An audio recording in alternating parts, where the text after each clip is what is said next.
ஆனந்த சந்திரிகையின் அன்பு வாசகர்களுக்கு இனிய தமிழ் வணக்கங்கள். நமது ஆனந்த சந்திரிகையில் வெளிவந்த எண்ணச் சிதறல்கள் என்ற தொடரில் 2வது அத்தியாயத்தை இன்று நாம் படிக்கலாம்.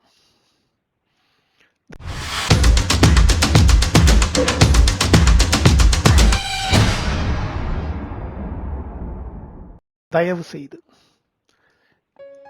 அப்போது அமெரிக்காவுக்கு நான் வந்த புதிது. நாங்கள் தங்கியிருந்த வீட்டிற்கு அருகில் ஒரு பெரிய பூங்கா இருந்தது. அந்த பூங்காவில் நானும் என் மனைவியும் குழந்தைகளையும் கூட்டிக்கின்னு அங்க போய் ஒரு நடைப்பயிற்சி செய்வது வழக்கம். அங்க பல குழந்தைகள் விளையாடுவாங்க, நடைப்பயிற்சி செல்பவர்கள் பலர் வருவார்கள். அவ்வாறு நடைப்பயிற்சி செய்யும் அமெரிக்கர்கள் எங்களை கடந்து போகும்போது தவறாமல் எங்களுக்கு குட் மார்னிங் அல்லது குட் ஈவினிங் என்று நேரத்தை பொறுத்து வாழ்த்தி விட்டு செல்வார்கள். நம்ம இந்தியாவிலிருந்து வந்த நமக்கு அறிமுகம் இல்லாதவர்கள் குட் மார்னிங் குட் ஈவினிங் சொல்லுதெல்லாம் பழக்கம் இல்லாத உண்டு. கொஞ்சம் யோசிச்சு பாருங்க, இந்தியாவில் நம்ம ஒரு பூங்காவில் போயின்னு இருக்கோம். அப்போ எதிரே யாராவது காலை வணக்கம் அப்படின்னு நம்ம ஒவ்வொருத்தருக்கும் சொன்னோம்னா அங்கே இருக்கிற கூட்டத்துக்கு நம்ம அந்த பார்க்கில் இருந்து வெளியே வரும்போது, பூங்காவிலிருந்து வெளியே வரும்போது நமக்கு நாக்கு உலர்ந்து ஒரு 4-5 எலுமிச்சம்பழம் புழிஞ்ச சோடாவாவது குடிக்க வேண்டி வந்துடும், டீஹைட்ரேட் ஆகிடும். ஆனால் அமெரிக்காவில் பூங்காவில் அவ்வளோ கூட்டம் இல்லை, அதனால தான் இவங்க இப்படி சொல்கிறாங்க அப்படின்னு என் மனைவி சொன்னாங்க. உண்மைதான். ஏன்னா இப்போ மும்பை ரயில் நிலையத்தில் ஒரு காட்சியை நம்ம இன்றைக்கும் பார்க்கலாம். அங்கே பயணச்சீட்டு வாங்குறதுக்கு ஒரு பெரிய கூட்டம் வரிசையாக இருக்கும். பயணச்சீட்டு கொடுப்பவர் ஒரு மெஷின்லேருந்து டிக்கெட் எடுத்து கொடுத்துக்கிட்டே இருப்பார். ஆனால் அவர் ஒரு தடவை கூட எதுக்க நிற்கிறவரை நிமிர்ந்து பார்க்க மாட்டார். அவர் காதில் எந்த ஊருக்கு போகணும் அப்படின்னு இவர் சொல்கிறது காதில் விழும். அவருக்கு பணம் அவர் மேஜையில் விழும். அந்த பணத்தை எடுத்துகிட்டு பயணச்சீட்டையும் மீதி பணத்தையும் கொடுத்துக்கிட்டே இருப்பார். ஸோ இது ஒரு அதிக கூட்டம் இருக்க இடத்துல நம்ம ஒவ்வொருவரையும் நிமிர்ந்து பார்த்து நலம் விசாரித்து பயணச்சீட்டு கொடுத்தா பயணிகள் யாரும் ஊர் போய் சேர முடியாது. அதே போல பேருந்தில் நடத்துனர்கள் பயணிகளுடன் பெரிய நட்புரிமையுடன் பழகுவதில்லை.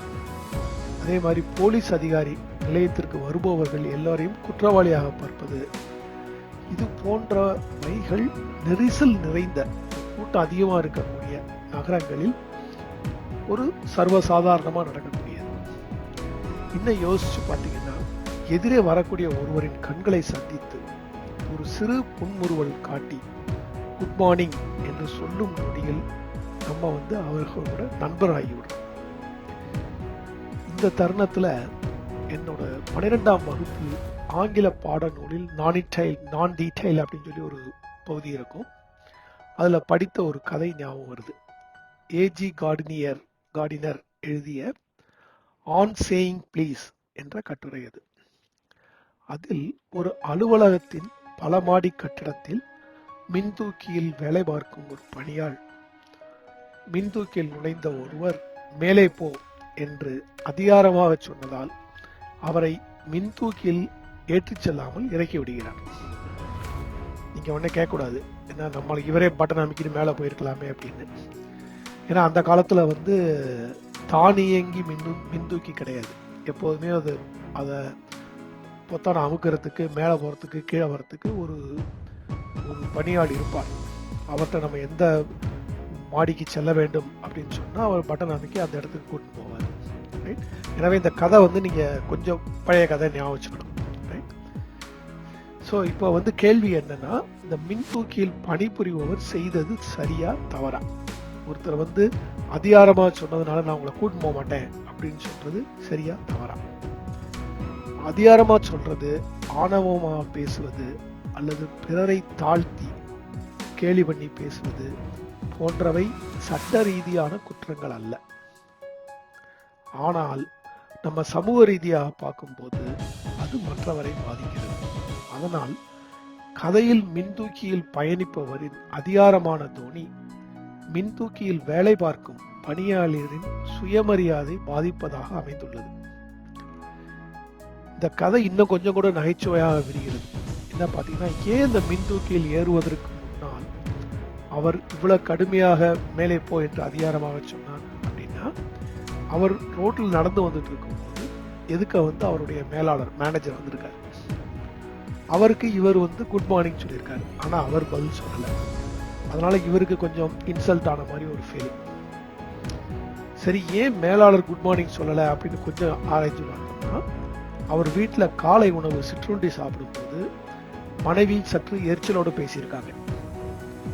அந்த கோபத்தை மனைவி மேல காட்ட முடியாம அதே எரிச்சலை இவர் கேரி பண்ணிட்டே வந்திருக்காரு. இந்த மனைவியே எரிச்சலோட பேசினாங்க காலையில கணவன் பாத்தீங்கன்னா, அவர் சொன்ன கட்டளைய அந்த வீட்டுல வேலை பார்க்கக்கூடிய சமயக்காரர் எதிர்த்து பேசியிருக்காரு. அதனால அந்த மனைவி வந்து அவன் மேல கோவிக்க முடியல அப்படிங்கிற ஒரு இயலாமையை தன் கணவரிடம் காட்டியிருக்கிறார். இப்படி பாத்தீங்கன்னா இந்த கதையோட நகைச்சுவை எப்படி வெளியுதுன்னா, ஒரு எதிர்வினை, ஒருத்தருடைய எதிர்வினை தொடர் சங்கிலியாக மாறி மாறி போய் கடைசியில மின் தூக்கி பணியாளர் வழியாக வெளிப்படுகிறது. இது போன்ற நிகழ்வுகள் நமது ஒவ்வொருத்தருடைய வாழ்க்கையிலையும் நடக்கும். நீங்க பார்த்திருப்பீங்க, வீட்டில் கணவன் மனைவியினிடையே பேசும்போது, அலுவலகத்தில் மேலாளருடன் பேசும்போது, பணியாளருக்கான உரையாடல் என்று பல இடங்களில் எதிர்வினையாடலை நாம் ஒவ்வொரு நாளும் பார்க்கிறோம். இந்த எதிர்வினையை, இந்த தொடர் சங்கிலியை எப்படி உடைப்பது என்பது நாம் ஒருவரும் கற்றுக்கொள்ள வேண்டிய கலை. இந்த இடத்துல ஒரு திருக்குறளை ஞாபகப்படுத்திக்கலாம். இனிய உளவாக இன்னாத கூறல் கனியிருப்ப காய் கவர்ந்தற்று. முதல்ல நம்ம கற்றுக்கொள்ள வேண்டியது இன்னாது கூறல். இனிய சொற்களை அவர் என்ன சொல்றார்? கனிகள் என்று சொல்கிறார். இன்னாத சொற்களை காய்கள் என்று சொல்கிறார். குட் மார்னிங், வணக்கம், நன்றி, தேங்க்யூ போன்றவை இனியவை என்று சொல்லலாம். அதாவது ஆங்கிலத்தில் ஸ்வீட் நத்திங் என்று சொல்வார்கள். அதை எல்லோரிடமும் எவ்வளவு முறை சொல்ல முடியுமோ அத்தனை முறை பயன்படுத்துங்கள். இரண்டாவதாக, சில உணர்ச்சி பூர்வமான சூழ்நிலையில் யாரேனும் இன்னாத சொற்களை கூறுவாரேயானால் அந்த வாக்கியத்தில் உள்ள உணர்ச்சியை நீக்கிவிட்டு செய்தியை மட்டும் உணர்ந்து கொண்டால் எதிர்வினை தொடர் சங்கிலி அருந்துவிடும். உதாரணமாக, இந்த கதையில வந்து மின் தூக்கியில் பணிபுரிபவர் பயனின் கோபமான அதிகாரமான உணர்ச்சியை நீக்கிவிட்டு மேலே போ என்ற வார்த்தையை ஏற்றுக்கொண்டு அவருக்கு நன்றி சொல்லி அழைத்து சென்றிருந்தால் அது அவர் நாண இவர் செய்த நன்னயமாயிருக்கும்.